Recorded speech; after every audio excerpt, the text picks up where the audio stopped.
Knowing how to get high-paying clients is an important skill that every successful established business owner needs to know. However, if you're still occasionally attracting leads that aren't quite the right fit, the real issue might be bigger. And today, I chat with designer Courtney from Northbound Studio about this. Welcome to Create Like a Human. I'm your host, Isabel Chen, content strategist and founder of Fairfox Digital. And this is the podcast for established, high-achieving founders who are ready for storytelling-centered marketing strategies that don't die within a week. So, hi, welcome back to the Create Like a Human podcast. And today I have Courtney from Northbound Studio joining me. So, Courtney, can you tell us a bit about what you do and what your offers are? How do you help business owners? So I'm a brand and website designer. I help established business owners own their leadership and authority through brands and websites. Okay. So, we're here today actually to talk about a really common issue that both of our audiences face, right? Which is when they're really established business owners, even though they might be doing the right things, they know that the more the audience sees them, the more they'll trust and become familiar with them. They are really sharing content consistently, and there's people engaging with the content saying things like, love this, but then it doesn't always lead to premium clients inquiring with them. And this is because of several reasons which we are going to cover today. So they are attracting people who are half committed, who say they love their stuff, but they need to think about it because of the brand and messaging. And they might have outgrown that from the point where they DIY. Yeah. Right, absolutely. This is definitely something that I see a lot of my clients come to me with, and a very common experience that they have. Like, they've all built this awesome business. They've been running it for a few years. They're getting work, but they're not getting the type of work that they really want, like those really high caliber and high touch clients. They want those really high ticket clients. And yeah, like you say, they're showing up, they're doing all the things, they're ticking all the boxes sort of thing, but there's still there's a gap there. And what that usually is they had their branding done a few years ago when they first started, maybe, or maybe they sort of DIY'd it at the start and they had one little rebrand, a little refresh usually.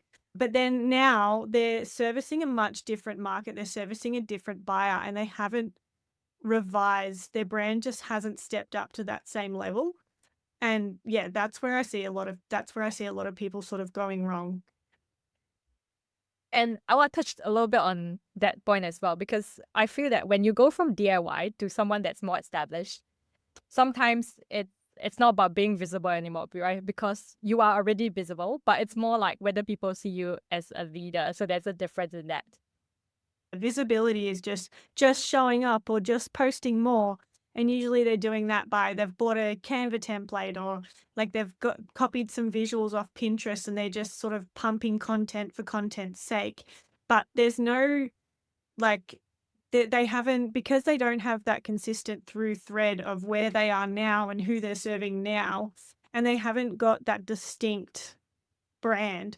So it just gets lost in the noise. Want to touch on something. So you're mainly talking about like people's visual brand. Actually, one thing I see with clients at this stage when they come to me is that there's something in the messaging as well. So the words they're using is still very beginnerish, and it's attracting people who are, I call it stuck in pain. So they're using words like, you're struggling to do this, and you are overwhelmed, and you are, all those negative words.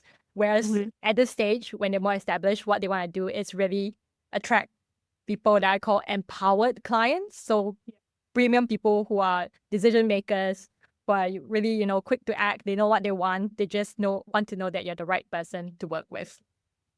Love that. I like that, like, stuck in pain language. Like, that's really good. Or swimming in pain. Sometimes I tell people that, like, they're just swimming in the cesspool of pain and they're not ready to get out of pain yet. So even if you market to them, it's really difficult. It's like you're trying to convince someone they need something, but they're not convinced themselves. And when you try to convince someone, it never works. It's just a very painful slog to work with them and sell services to them. Absolutely. I think that's such a visual way to describe it. But I think definitely that's why, like, that's what the brand is. It's not just your visuals. It's how you're positioned, how you're speaking to your audience, What's your tone of voice? What's your personality? What are your sort of overarching messaging pillars that you're speaking to? So who are you talking to and how you're talking to them? And then how does that show up in a visual brand? That's honestly, branding is the visuals is just like the cherry on top, the top of the pyramid. But there is so much underneath it. And that's the part that hasn't been revised. And that's why just slapping a new visual identity across an outdated brand position isn't going to work, especially when you're trying to be a leader. That's when you're going to just get lost in a muchness. Yeah. So what do you think it looks like when someone has outgrown their brand? Because I talked a bit about they're still using words that speak to beginner kind of clients, but visually what will it look like? Like I sort of started to touch on it as well, like that sort of just looking for a Canva template. Your socials might look one way, your website might be the V1, your socials. Quite often what happens is website is still as you launched, you're focusing more on Instagram and socials because that's sort of where you're getting a lot of your leads. So that's where you've invested in the Canva template or a quick visual update, but that hasn't rolled across the collateral that you give your clients or your websites. Like everything starts to look a little bit pieced together. Some things might be do it DIY, some things might be a little bit polished, but nothing it's not all saying the same thing. That's the visual way it can play out.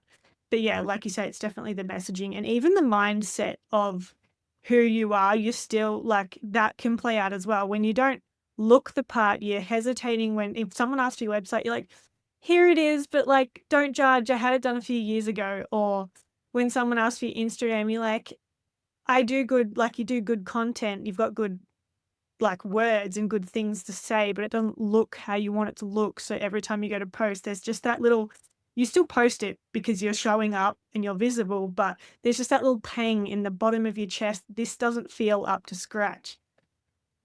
So you're saying they feel like they're a bit embarrassed to let people see the website or see whichever platform.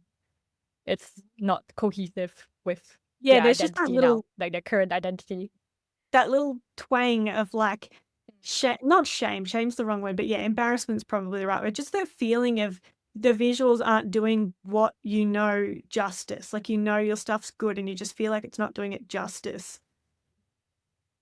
Okay, so to know whether it's a marketing problem or a brand problem, what are some things that imply that it's a brand problem rather than a marketing issue? I think like you've said that messaging being not quite right. I think the messaging not marrying up with the visuals. Like if you're trying to say, I'm really premium, I'm a leader, I'm owning my authority, you're trying to be that leader, but it looks mismatched and pieced together. That's a very clear sign that something's not, that foundations aren't there. Or if you're trying to do a marketing campaign for a launch, for example, and you're just not sure who you're talking to, you're still talking to that buyer from maybe a couple of years ago, that is where it starts to show you need a brand realignment there. You need to relook at your positioning and your messaging. Actually, I want to add to that because you made me think of something. And also when you're marketing, so you're like showing up, you're posting content, you're putting blogs out there, you're sending emails, but then the kind of people who are inquiring with you aren't quite the right people. Yeah, or you're getting like a lot of, this is really helpful, but I can't quite afford that right now. So we talked briefly about leaders and how one can shift from the initial stages where they're just a startup, and now they want to actually become more premium, attract more better fit clients, like just overall scale their business to step into the next stage. What do you think are some signs in terms of branding that can make people view them or view a person, a business as the obvious choice? Because obviously I can speak a lot to marketing and the messaging bit, but I want to know what you say branding, like what is the branding bit? I think it's really just the having everything feel so like intentional and like stable. Everything feels like it is in the right place. It's fit for purpose, but that you can still feel there's a thread. And continuous identity through it all, no matter if it's just a LinkedIn post that's purely words, or it's an Instagram post that's more designed, it's a carousel that has a little bit more designed, or if it's just a more scrappy post that you're putting up on your stories, it still all feels intentional and it feels like you. And it needs to feel like, feeling like you is such a vague concept. Like, it's hard to put into words, but it needs to feel like you, like capital YOU, like only you, brand, a one of one brand. You need to be so confident and secure in yourself and your branding that you don't waver. So therefore you don't have those rogue templates that just get thrown in, or that random color that you've decided you want that one to be that time, or the font that's going to make you feel more modern and polished. It's just, it feels so assured and certain, but bold in the sense like that it stands out and it's unique, but it doesn't have to be like fluoro colors, or bold in the sense of like big chunky text with awesome bold colors. I mean, that's awesome. That works too. But it's just being so you that no matter where they see you, they know it's you and they associate you with that specific niche, knowledge, and authority. And I feel like that's something a lot of people struggle with because they try to copy someone else. Yeah. And well, I'm just going to share like what I've seen with my clients. Like one thing that helps it, because like you said, feeling like you, it's a very vague idea. And a lot of people say that, but then most people are like, what does that actually mean? Yeah. So like one exercise I like to do with my clients is actually, I have them pick a bunch of words. So say they'll pick something like bold, but like you mentioned, bold can be bright, very strong fonts and all that. But it can also be something like they have their own opinion on things. Maybe not, so maybe the words they use are direct, assertive. That's words, those kind of words. And so they'll pick those words, but then I get them to define what those words mean to them. Yeah. And that helps really give them that clarity. Yeah. That's exactly what I go through in the strategy session that I do with my clients. That's the exact type of stuff that we need to, what does that mean for you? And how do you interpret that word or that feeling? And it's sort of like, if you look at it, the visual design of a brand is like the clothes that you're putting on for your business moving forward. Like, you dress yourself a certain way because you either expressing yourself creatively, or you want to be perceived in a certain way in a certain room. So maybe if you're doing a keynote speaking event, you're going to dress a little bit more professional, a little bit more polished with pizzazz. But when you're having coffee with your friends, it's still you, but it's just a little bit more of a casual, laid back version. But again, there's still that connecting element of you. That's what the visual brand needs to signal us. That's kind of how it works as well. Okay, I was going to say, also sometimes the things you wear, this is going on a tangent now, it's because you subtly, at this stage, you want to start repelling people who are not the right Yes. fit.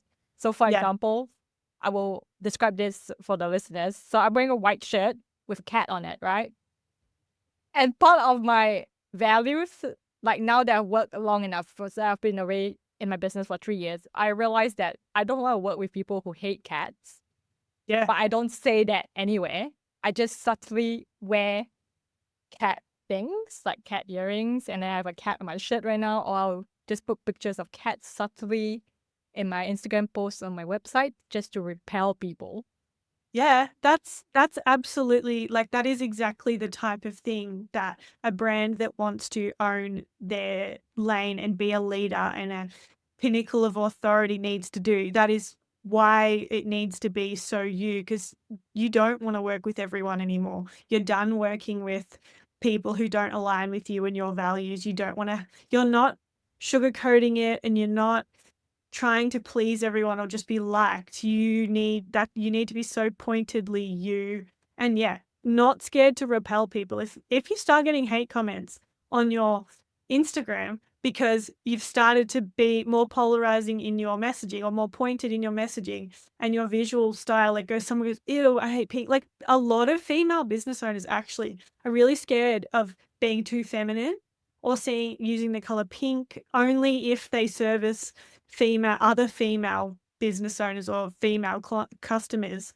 Do they feel comfortable having that color pink in their brand? But that's the type of thing that you need to be like, this is who I am and I own it and I'm so confident. You see, the people that you see, like the Jenna Kutchers of the world, they're not like overthinking their fonts, their colors. They're not deviating just because they feel like they need a little bit more polish. She's not scared to turn people off or be polarizing, what's the word? Controversial.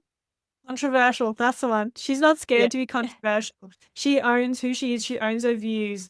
Like that's the kind of that's not a tangent at all. That's exactly the kind of thing that you need to do in your brand to really signal leadership. And also saying what's on people's minds, but then they don't say it. So you're saying it. So what makes you be seen as a leader?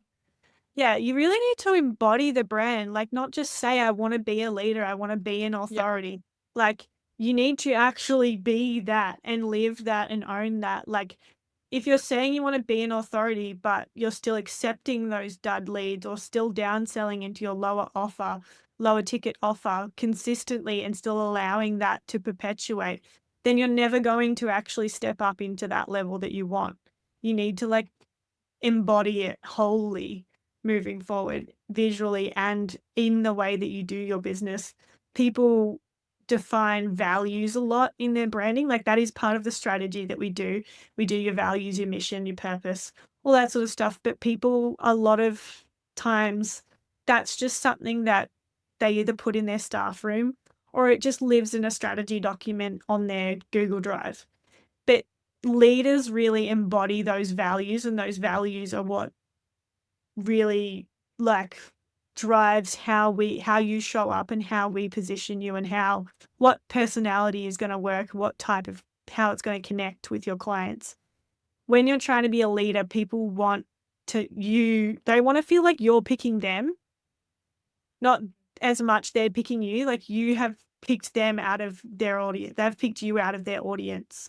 They want to feel so assured by you that they get to work with you. There's that attitude of they get to work with you. So it's all about owning it and being confident enough to be polarizing, but that being a good thing. Yeah. And this also can translate into your content, because I see a lot of people, sometimes they make the mistake of thinking that if my content is helpful, people will want to work with me, right? But when you get at this stage, when you want to attract people who are more established, they're not looking for tips or tricks, because those are what DIYers look for. They are looking for, do you understand my problem? Like, can you help me solve this? How are you different from someone else? Like, because there's tons and tons of content marketers out there. There's tons and tons of branding experts, web developers. Like, what's the difference between you and someone else? And that's why with most of my clients, they are kind of shifting into that space as well. They're building out their personal brand. So the content needs to shift from tips and tricks to more like shifting your audience's internal beliefs and showing them why you can help them. Yeah, it's That was like a very long and confusing sentence. Not really. It's like it's guiding them through it rather than guiding them. That's what I want to say. How they get from A to B, but not actually taking them from A to B through tips and tricks, but showing you're here, but you want to be here. Here's how you can get there. Here's how I'll get you there. Rather than I will actually hold your hand and show you the way. It's more like you are, I guess you're working with them, because ultimately they know their brand, they know their business best. So you are the guide. Yeah, exactly. So I want to touch on, like you mentioned Jenna Kutcher. What do you think makes big brands like that instantly recognizable? I think, well, for starters, it's the consistency. She shows up the same absolutely everywhere. And I am sure I've never met Jenna Kutcher, but I would stand by my word that she is exactly like that in real life. That is who she is if you met her down the street for a coffee. Like, that is the level of like embodiment that she takes. And even you can look at the Erica Kramer, the queen of confidence. I have met her. She is exactly that in person. She is the queen of confidence. And that is exactly why she gets the leads that she gets. She gets such aligned leads. She gets women who are moving because she's moving. She's embodying it. And from the first second they see her, both of these women, you see her on Instagram, you come across a post, or Jenna, probably Pinterest, to be honest. She's all over Pinterest. You see a pin, you land on the website, you jump on a sales call. It all gives you the same feeling. It all feels like you're talking to the person and there's been a connection. Even Erica's content, let's say you don't reach out to her straight away. She doesn't get you straight away, but you hit follow. And then she pops up on your feed once or twice a week and you just see that content. You start liking it. You feel like she is talking to you. You can really feel that she is talking to her audience and that she's connecting, and even her posts that don't even have her face. Like, she's very much a personal brand, but even the ones that don't have her face on it at all, even it doesn't even have her logo on some of them anymore, but I know it's hers when I see it. Same with Jenna. Even if it's just a pure text on a colored background with her font, I know it's her. They've got those little elements that I can recognize it. So I don't even have to look and read who it's by. I'm just like, yeah, cool, that's her. So then when their clients are thinking about, like Jenna, for example, "Oh, I really want to learn about Pinterest. Pinterest is something I want to do in my business." Jenna, that's the kind of level that you need, the recognition, that connection that you built with that person, because they know that you're going to be able to hold them and guide them in what they need to get them from A to B. It's actually more about they've been posting content consistently and it always looks very cohesive. So when you go to a website, it's like the same colors, same kind of language, same kind of words they're using. That's how you instantly recognize them. Yeah, definitely. And it's just that like holistic embodiment of it. And yeah, the consistency definitely drives the recognition in there. Yeah, like every single thing you get from them, it wouldn't be the same kind of message, but it would be like very similar threads, all in line with how they speak, how they present themselves, what they look like visually online. And that is where repurposing can come in, because if you haven't got those solid foundations in place, and for me, especially with my clients, I need them to have those foundations in place before I can help them repurpose their content, because repurposing is just really like, enhancing your visibility online. It's about spreading the word, sharing that message in different formats to appeal to like different brains, the way that different people consume content. So if we haven't got that, if people are visible before they've even got the clarity on or the branding stuff locked in, then it's just going to be a mess. Yeah, it just amplifies the mess. It just amplifies your mess. Yeah, it amplifies the confusion. It's like letting someone into your bedroom and they see that chair that's full of all the crap that you don't know if you're going to wear again or put away. It's like that. It just amplifies the confusion. And then that's when you get lost and that's when you get forgotten, because you haven't stood out and they're not on that journey with you, and they don't build that connection with you being the expert and you being the person that they need to come to for that service. And sometimes I find it happens too when you haven't got like you're not clear on what you offer. Like, say if you're talking about too many topics at one time. So for me, usually I only talk about repurposing, but sometimes I talk about Pinterest as well, because I used to offer that for some clients. I still do, but I broaden out more for content repurposing. So that's what people know me for. Yeah, absolutely. And I find if you're trying to like offer everything at one go, people are like, what do you do? Are you really an expert, or are you like some sort of generalist? I think they call it. Yeah.